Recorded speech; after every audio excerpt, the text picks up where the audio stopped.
Hello and welcome to this special show of ASEAN in conjunction with ASEAN Summit, 46 ASEAN Summit in Kuala Lumpur Convention Centre. And with me right now, I'm honoured with Umesh Pandey, Thailand Trade Representative. Umesh, welcome to Kuala Lumpur. Sawadee krap. Sawadee krap. My second round in as many months, I think. Oh, second round. Okay. Yeah. All right. So first of all, how does Thailand envision, especially its leadership, in strengthening intra-ASEAN trade? Yeah. Intra-ASEAN trade is something that I have said many times over the past few months, actually. It's been 6 months since I took up this position. Intra-ASEAN trade accounts for about just above 21% at the moment, which in any given circumstance is considered very low. Even your Prime Minister actually at the plenary session said that the 21.5% is disappointing. His exact words. I'm 100% with him. In any given trade between region, that should be at least twice as much. At least 50% higher, twice as much. You cannot have a 21.5% intra-ASEAN trade and hope to take the world on your stride. Today, our population is equal to that of the EU, entire EU. Our purchasing power is rising by the day, by the hour, forget about by the day. We have a situation where our population is increasing. You know, economy, in terms of economic growth, according to ASEAN's projection as well, this year was 4.7%. The last year was 4.8%, the entire ASEAN region. There's some stronger, there's some weaker, and it depends on each country. Maybe because of tariffs, unilateral tariffs, it may come down slightly, maybe just about 4%, but still relatively very good numbers if you come to think about it.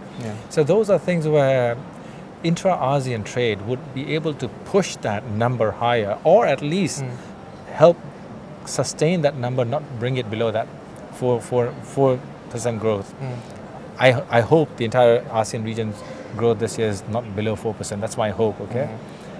Thankfully, because obviously the unilateral trade tariffs have already been pushed until at least June, end June. So we'll have 6 months to work things out. But so but hopefully intra-ASEAN trade is necessary to push it forward.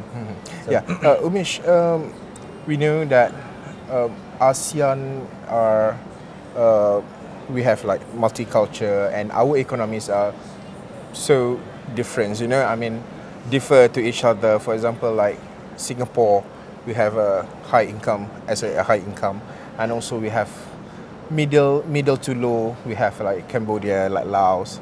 But basically, how we want to make sure that trade between intra-ASEAN can move forward and look for strategic collaboration or sectors or even industries that can give benefit to the whole ASEAN as a region.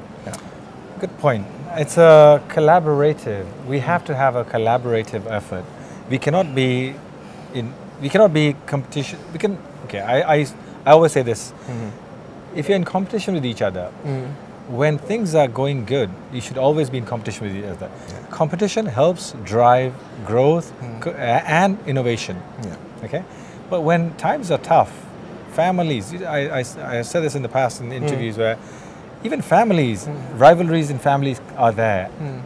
When somebody else comes and has a quarrel with you or fight with you, the family gets together.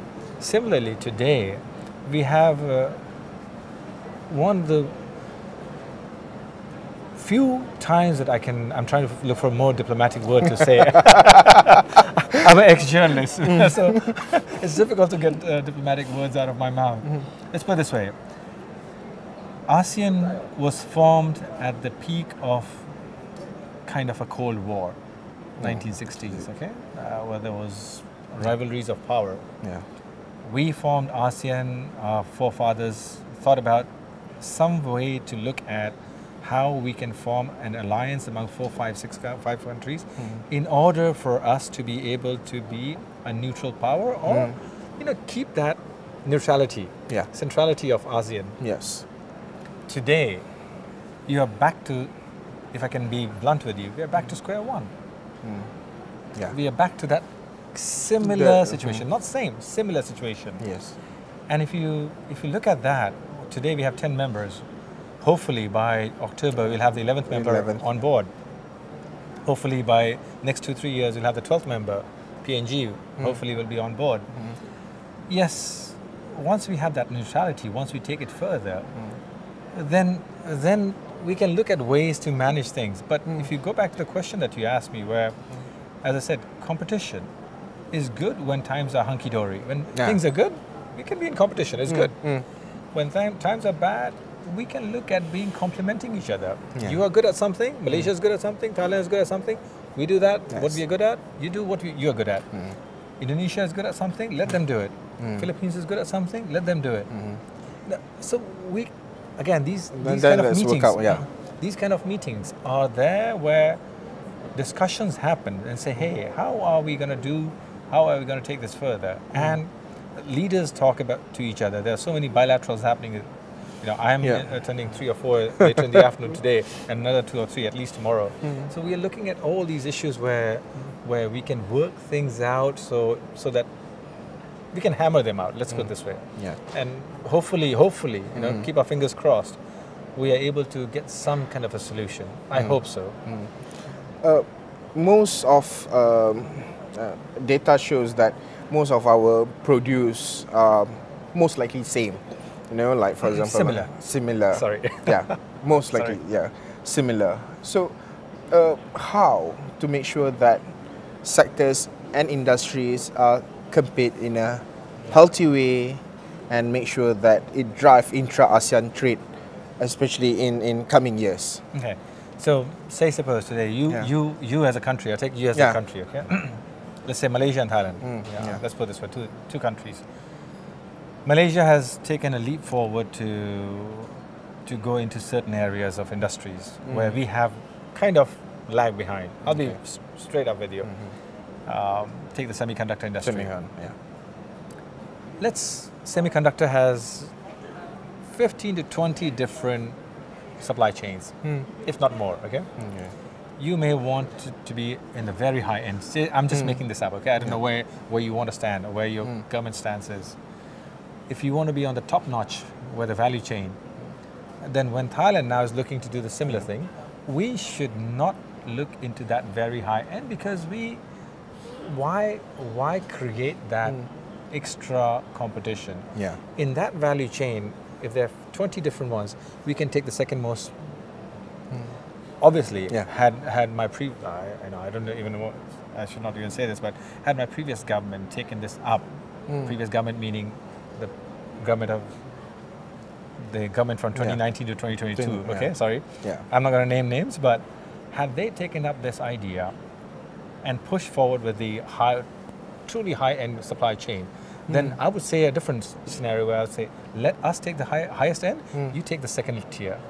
But today you have leapt ahead of us, so we normally, if I can advise, I would say let's go to tier 2 or tier 2.3 or 2.5.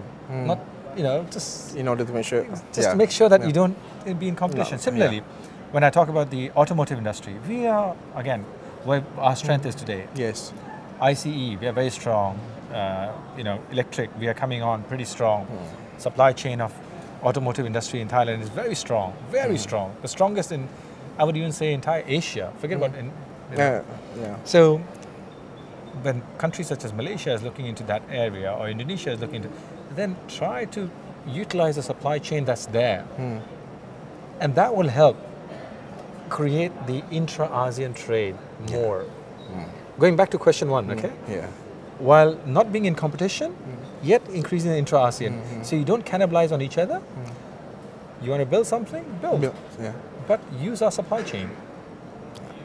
Similarly, complement each other. That's, again, I'm connecting the various questions for you. And that way we can help each other rather than kill each other. I'm sorry.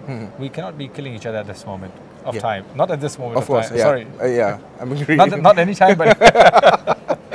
But Umesh, basically, what are the biggest, especially non-tariff barriers currently that maybe hampering intra-ASEAN trade, and what's being done to resolve these non-tariff barriers? I think NTBs are issues that has been kind of a stumbling block for the entire region. NTBs on customs, custom clearance, shipment. All those are issues that we have been discussing behind the scene. We have been looking into it. The private sector keeps on giving us feedback. We keep on asking. There are ways of using digital mechanisms to clear it up. My Prime Minister during the plenary session today announced that we look forward to implementing some of these digital, what's called DFAT, is it? By the end of this year, hopefully, okay, if things go as planned, because we are the chair. So once these things are in place, hopefully, it will expedite the process. NTBs, we need to kind of,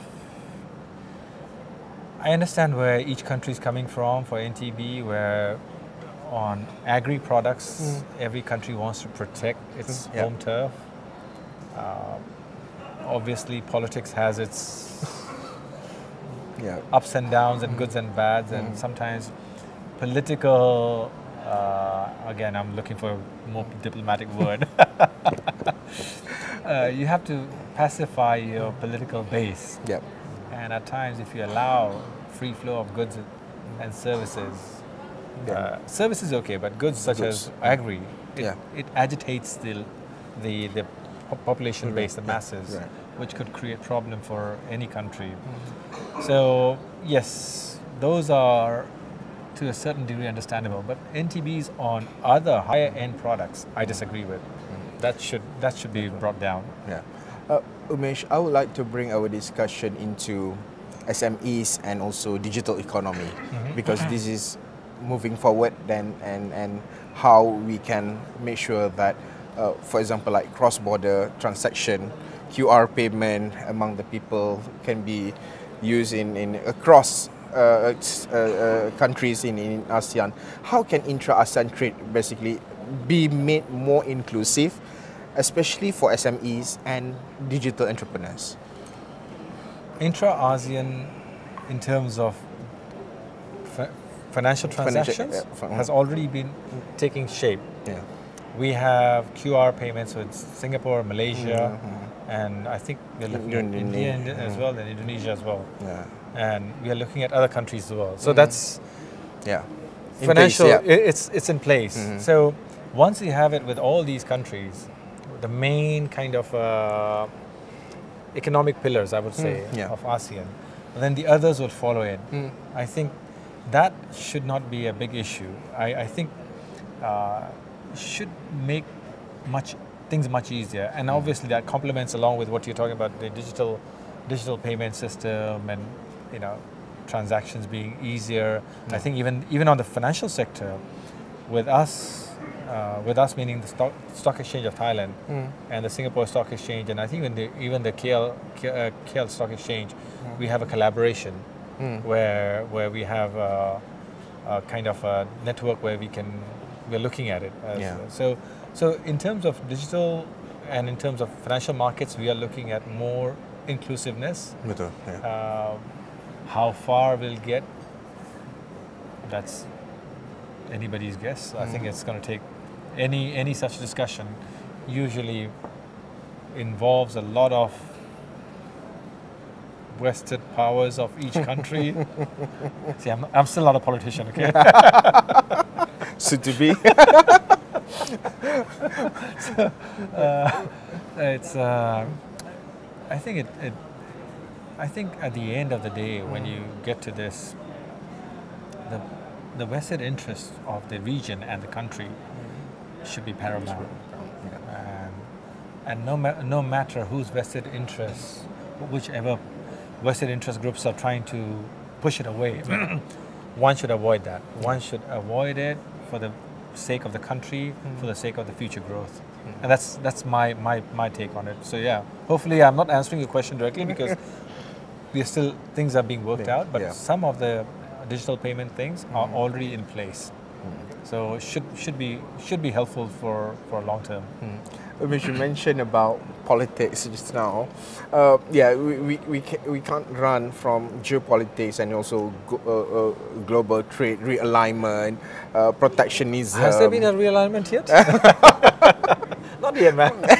Okay.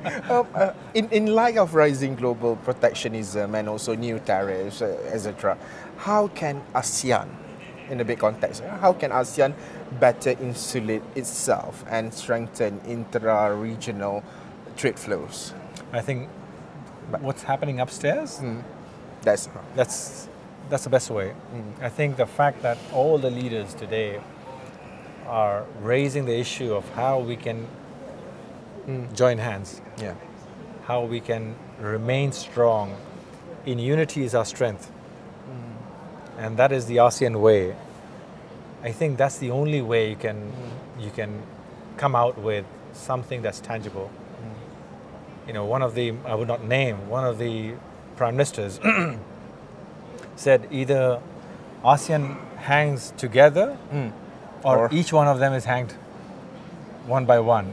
And that to me stands out as a way to simply say, let's get our act together or we'll hang. Okay. Yeah. You said it, I didn't say it. One more thing that I would like to bring into our conversation is about bilateral and multilateral, because we know that the concept that being proposed or used by Americans now, that no more negotiation under multilaterals, but okay, each country need to come to see me and discuss further. Okay, it's fine. But do you optimize, or what's your thought on, as a bloc, ASEAN as a bloc, to negotiate with United States on the tariffs? Or it's better to be each and single country to discuss with their trade representatives and comes with solution? Now, you answer the question yourself. So now, if you, I'm ex-journalist, so I read. Okay, when people ask me questions,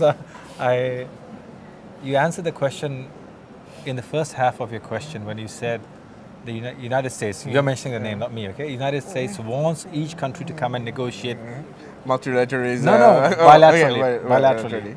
So that's okay. Answering your question. Okay. ASEAN as a grouping still believes in multilateralism. Multilateral way of dealing has been our strength, will remain our strength, and will continue to be our strength. If a country is looking for bilateral, then you as an ASEAN group cannot push your way into negotiating with that country on a multilateral basis. You'll have to listen. If you're the country that's saying, I only want bilateral, I cannot have 10 or 15 countries along with me and say, hey, deal with me, or, you just walk out. Yeah. We can't do that. I'm sorry. But that's a fact. So if a certain country is not willing to, and I'm not naming that country, I'm being a politician for a change, then we cannot push our way into negotiating on a multilateral basis. It has to be bilateral. But we as ASEAN believe in multilateralism and we remain committed to that. Yeah. Of course, Umesh, lastly. Finally. Sorry. My last question is to you.